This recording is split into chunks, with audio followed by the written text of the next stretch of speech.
Hello. Okay, so today we're going to be looking at chapter 5. We're going to actually look at chapter 5 more than once, and we're going to go through it looking for different things on different days, just because there's a lot in chapter 5, and if we tried to look at everything, we'd end up finding nothing.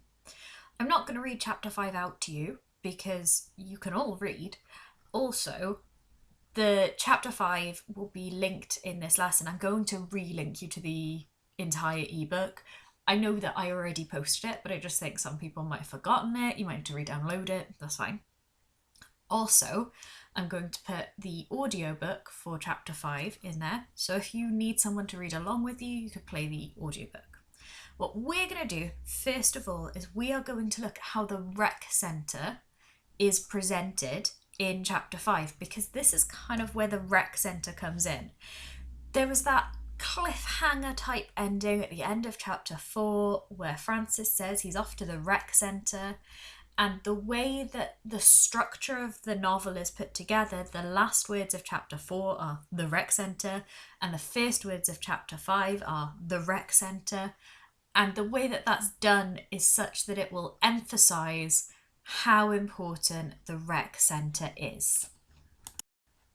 So we start off with this idea, again, this emphasis on it being the first thing that you see, the idea that it's boarded up now and abandoned, and this idea that no one goes there, right? It's not a place that people go to. It's boarded up, it's abandoned, it's not an important building. And you can see then on the front it says rec centre, and that's just highlighting the idea that it's a joke, it's a pun, the rec in rec centre, because the REC stands for recreational. It's showing that that's a place that people would normally go to for fun. But the WRECK is showing that it's not a place that people go to for fun. It's destroyed, it's damaged, it's wrecked. But even that is faded, so it's just past its prime. If you look at this language that's showing how it's just as old, it's damaged. The paint on the door even is faint and sickly. Now you could talk about how this language there that's making it almost, so if we pull off here, look, we'll pop that up there we go. You could say that it's almost personifying the rec centre. It'd be nice if we used a capital letter, miss. You're an English teacher. It makes it sound like it's unwell, it's ill, it's been poisoned in some way. Now, on top of that, you then have Francis feeling sick. Can you see how when the rec centre feels sick, Francis's caves begin to run? He isn't referring to his nose as a nose because his face has been so badly destroyed. He's referring to his nose as caves. And then after a while, he realises it's not the moisture from his caves that has dampened his scarf. So what he's obliquely referring to here is the idea that he is crying. It's a bad luck place, people have said, a place of doom. So look at these words, bad luck, doom. Obviously they suggest something bad, but the idea of luck and doom is also fatalistic. It's this idea of fatalism. It suggests that you can't avoid what's going to happen there. It's fated, it's definitely going to happen. Now, the fact that other people, it's others, it's indistinct. They said it, yeah, but who are they? And again, it's this idea of almost fatalism. It's like, of course it's like that. That's how the rec centre is. That's how people have always presented it. But then he tells us that all the children knew a tragic story. We're going to then learn the tragic story. Can you see how it's repeated? This is a major technique that Cormier uses where he'll repeat the same word over and over, and it's almost showing Francis's thought process. It makes it quite conversational, like Francis is telling you all about this place that he'd been to when he was young. And he shows this contrast, how before it was the rec centre, happy stuff had happened there. Galas, fancy balls, happy things, weddings were often there, which are normally seen as a happy thing. And then you have this short sentence fragment, until the wedding of Marie Blanche Touraine. Now, I'm saying this is a sentence fragment, and the reason that it's a sentence fragment is because it's not actually a full sentence. It starts with this word, until. What happened until? I mean, we know, because we've just read the preceding paragraph, happy things happened there until Marie Blanche Touraine. But the fact that they've used a fragment shows this idea of the rec centre in the language. The rec centre is turning into fragments of a building, it's breaking down, and the language is broken down. And also, there's this breaking off point from happiness to sadness at Marie Blanche Touraine's wedding. And so there's this breaking off point in the paragraph from Marie Blanche Touraine's wedding. Can you see how up here that's one paragraph, and then up here that's another paragraph, and this event represents the breaking point, the happy things paragraph and the sad things paragraph. Then he just tells us, okay, this is what happened, and then suddenly, immediately, her ex burst in with a gun blazing in his hands. Look at the language that's being used there. So you've got burst, blazing, this idea that it's very violent in the choice of verbs, and the idea that it's very quick. So it's just during a pause, it's very speedy that this happens. It's only a moment later that she is dead. She lay bloody and dying in her wedding gown, specifically designed to create these kind of contrasting, juxtaposed images. So obviously a wedding gown is normally white, and think of a contrast between the red blood and the white wedding gown. You also have this idea that a wedding gown is normally quite clean, it's seen as something that's quite beautiful. This is a dying person who's been shot, which is the opposite of those things. And then you have the idea that her partner isn't dead, but he's paralysed for the rest of his life. And Hervey also then dies. He kills himself. So it's suddenly moved. The narrative has suddenly moved in this chapter from happy things that happened at the rec centre to sad things that happened at the rec centre. And the lives of these characters in this story that all of the children of Frenchtown know have very suddenly moved from happy to sad. Now, interestingly, the story that's being told here pretty much directly parallels what happens between Francis and Larry and Nicole. Although Larry never blazes into the rec centre with a gun in his hands, it's this idea that from Francis's perspective particularly, he feels that this is what has happened between himself and Nicole. So Nicole is damaged by this relationship. Francis feels almost paralysed, and you can see in the way that he puts his language together that his emotions are more paralysed than he is physically. He becomes quite cold. And obviously Larry LaSalle ends up very much like Hervey himself.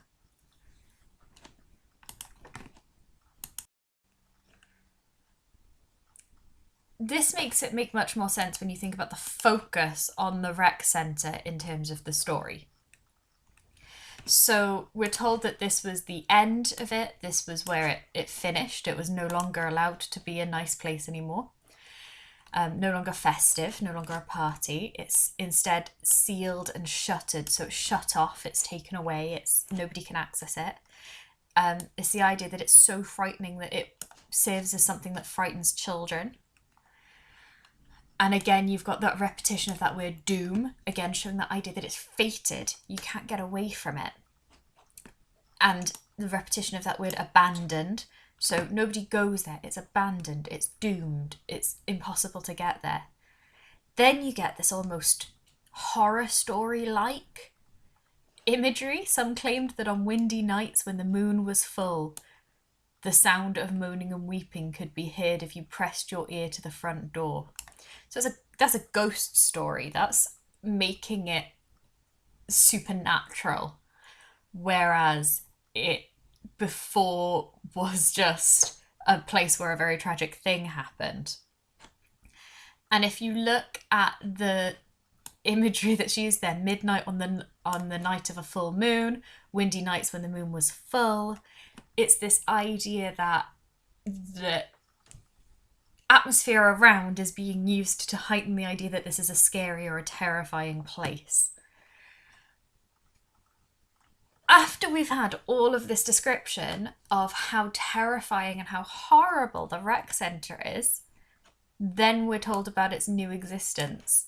But because we've been given this supernatural imagery, it makes it seem almost like it's been resurrected, like it's undead, like something definitely bad is going to happen. And it gives us a sense of foreboding. It's foreshadowing for us as the reader the bad things that are obviously going to happen as a result of the rec centre. It's a bit like when you are watching a horror film and the screechy violin sound happens, and then you go, don't go through that door, and obviously the character always does. It's that same feeling of foreshadowing that we get here. But we hear about it having a transformation. Again, normally a hall being transformed would make it sound fantastic. But here, the hall being transformed doesn't make it sound fantastic at all. Instead, it makes it sound terrifying and creepy and scary. Because we've got that supernatural connotation behind the word transformation now. Look at the choice of words, though. The carpenters and painters are there. Fantastic, they're doing work. Okay, look at the choice of verbs. Attacking the building in a frenzy of activity. Attacking in a frenzy. It's so violent in the choice of language that's being used. It's described as a scene. And they disgorged teams of workmen. To disgorge something means to take it out of something's throat or out of its stomach. So it's often used to describe what fishermen do with their hooks to fish. Imagine trucks vomiting out the workmen. And you can see this language that's being used as monstrous. They work frantically, scraping and painting, tarring the roof. Again, it's frantic. On one hand, if you hadn't just had that paragraph before with all of the supernatural elements, you might have read that as just they worked really hard, they worked really frantically because they wanted to get it done quickly. That's very nice.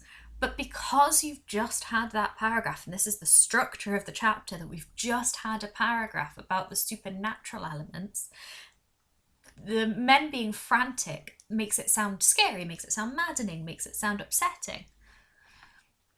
And then is this idea that it's haphazard, it's an accident place. So they drop their hammers, they spill their paint, they stumble, they pull things down, and also they're drinking, taking quick gulps from hidden bottles. So it's being put together by people who are drunk. It's seen as quite silly, like a Marx Brothers movie. So the Marx Brothers movies, by all means, if you have some time, go and have a look on YouTube. But basically, they're very slapstick comedy. It's lots of people picking up a plank and accidentally hitting their friend on the head with it. It's seen as quite silly. And it's this idea that they're doing a silly job and they're doing something that's pointless. But they do finally, they complete it, but even though it's completed, it's still unfinished. Now again, that unfinished makes it sound obviously just not a very nice place. It's rubbish. But also the idea of unfinished business, it adds to this idea of the ghostliness or the supernatural elements of the building.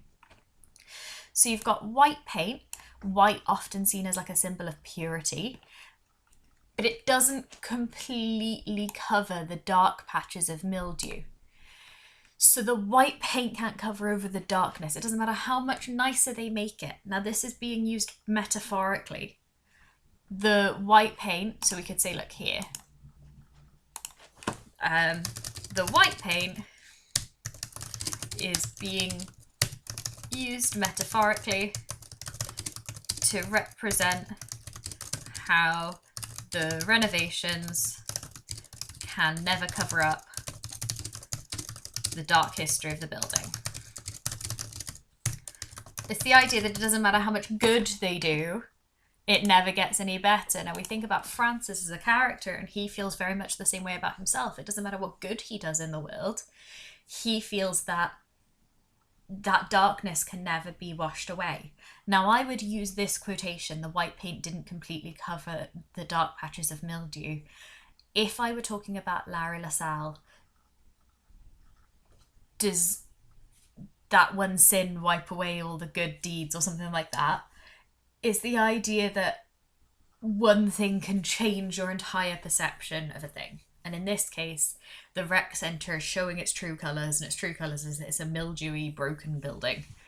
You have the idea of clapboards and shutters, and it's sagging, it's old, it's tired, it's broken.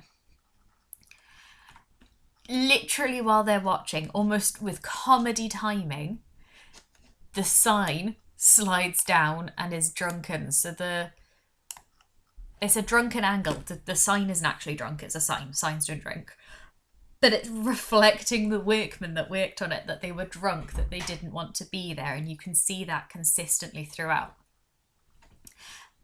But even after all of that, it's still a bad luck place. It's still bad luck. People still don't think it's okay.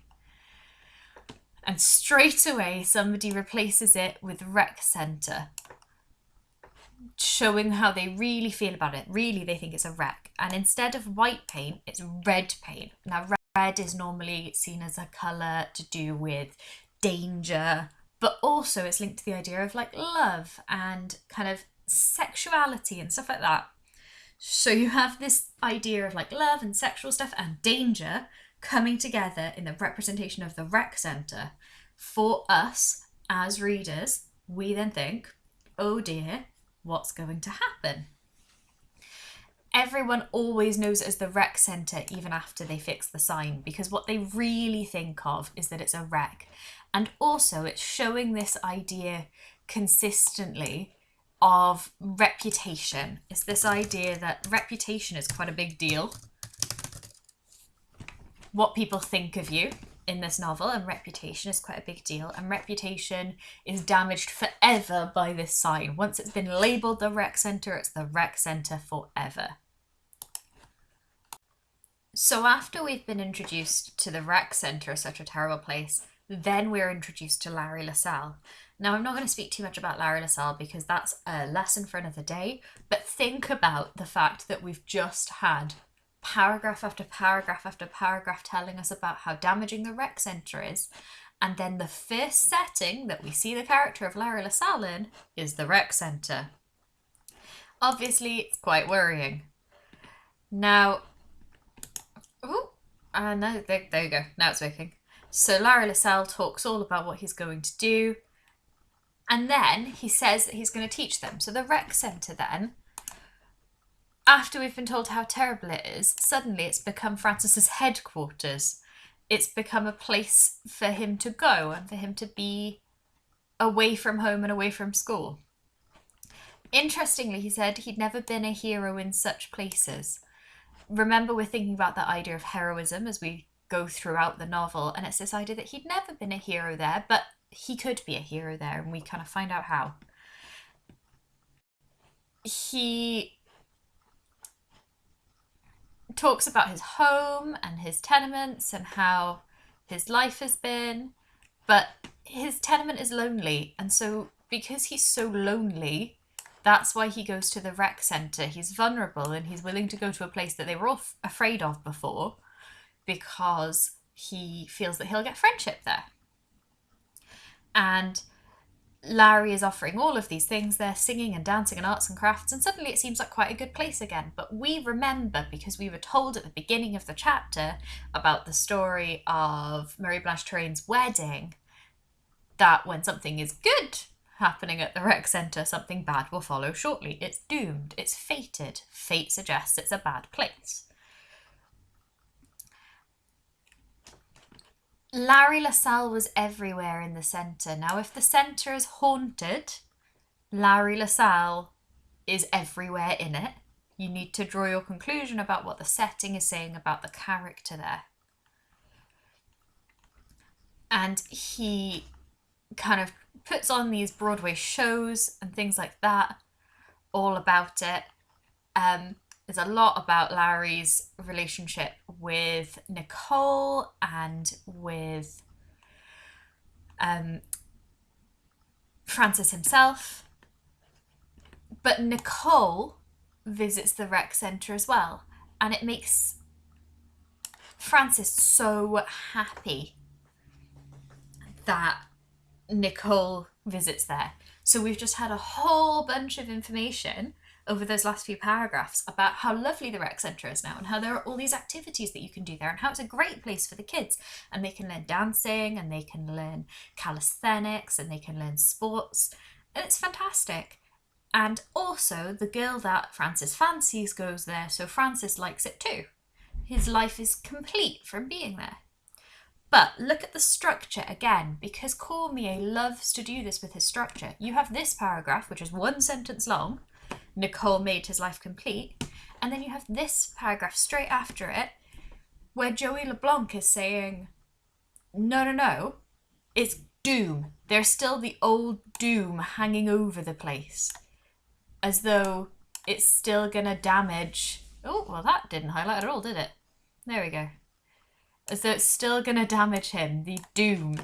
I remember we've talked about that word doom. It's now been repeated again and again in this chapter. The idea that it shows fate, that you cannot escape from what will happen. So we've seen what will happen before, and it is a pattern that will repeat because it's fated to happen. It will happen again. But Francis is just angry and he just ignores it. So he just slams a door. Again, we have a repetition of that. Doom. Wait and see. So he's saying it will happen. It is fated. I told you so. And then we move back into the present. So we've had all this in the past, and now we're back in the present. He says he turns away from the rec centre. Literally, he's turning away from it. Metaphorically, he's turning his heart away from it. He's taking himself out of it. He's going against it. Joey LeBlanc is dead, died in the war, and he had been right after all, and that's where the chapter ends. Again, we have this kind of cliffhanger ending. How was he right? What was the doom? What happened? Now, in one way, you could just read it as, oh, poor Joey LeBlanc, he got his doom because he died. But actually, that doesn't make sense. And when you really think about it, what they've said is that the rec centre is the place where the doom is, which means that for the rest of the times that the rec centre is represented in this novel, you as a reader are expecting something bad to happen. Bearing in mind that the last bad thing that happened was that 2 people died and 1 person was paralysed, you're going to expect that something pretty dramatically bad is going to happen. So the question for you, which will also be posted in the classroom, is: how does Robert Cormier present the rec centre in chapter 5? Thank you very much. I look forward to reading your answers.